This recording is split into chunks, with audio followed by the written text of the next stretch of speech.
Anitha from Mettupalayam. காலையில பார்த்தீங்க அப்படின்னா, கொஞ்சம் திங்ஸ் எல்லாம் வாங்கலாம் அப்படின்னு சொல்லிட்டு கடைக்கு போயிட்டு வந்தேங்க. கடைக்கு போயிட்டு வந்து பார்த்தா, ஃப்ரிட்ஜில அடிக்கிற வெயிலுக்கு ஃப்ரிட்ஜில தண்ணி இல்லன்னா நல்லா இருக்குமா? ஒரு ஒரு வாட்டர் கேன் மேல எல்லா வாட்டர் கேனுமே காலி பண்ணி வெறும் வாட்டர் கேனா போட்டிருக்காங்க. அப்புறம் ஃபுல்லா அதெல்லாம் கழுகிட்டு, எல்லாத்துலயுமே தண்ணி புடிச்சு வச்சுட்டு, ஒரு ஐஸ் கட்டி எடுத்து போட்டு தண்ணியில குடிச்சுட்டேங்க. வேற வழியே இல்ல. அப்புறம் வாங்கிட்டு வந்த திங்ஸ் எல்லாம் வந்து அந்த டப்பில எல்லாம் கொஞ்சம் அரேஞ்ச் பண்ணிட்டு, இந்த பட்டை, கிராம்பெல்லாம் எடுத்து படக்குன்னு நம்ம பிரியாணி வைக்க முடியல. டக்குன்னு பக்கத்துல இருந்தானே எடுத்து போட முடியும். ரொம்ப தூரமா இருந்தா நல்லாவா இருக்கும். அதெல்லாம் எடுத்து அப்படியே அப்படியே கொஞ்சம் கொஞ்சமா வச்சுட்டு, அப்புறம் பார்த்தா, ஐய்யயோ! காலையில வாஷிங் மிஷின்ல வேற துணி போட்டு போயிட்டோமே!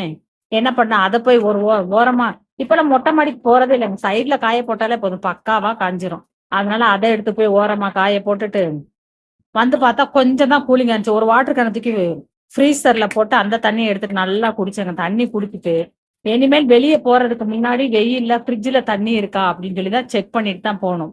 அப்ப பார்த்தீங்கன்னா வந்து ஒரு பாயாசம் மிக்ஸ் வாங்கிட்டு வந்தேன். ஏதோ பாதாம் அப்படின்னு சொல்லிட்டு வச்சிருந்தாங்க கடையில. சரி அதையும் கொஞ்சம் வாங்கிட்டு வருவோம். டெஸ்ட் பண்ணி தான் பார்ப்போமே அப்படின்னு சொல்லிட்டு வைக்கலான்னு சொல்லிட்டு எடுத்து வச்சுட்டேங்க. இதோட இன்னைக்கு ஒர்க் வந்து முடியுது. நல்லா ஒரு பாயாசம் வச்சு குடிச்சிட்டு நல்லா ரெஸ்ட் எடுக்கலான்னு இருக்கேன். வாஷிங் மிஷின் துணியும் எடுத்துட்டேன். நெக்ஸ்ட் வீடியோல பார்க்கலாம்.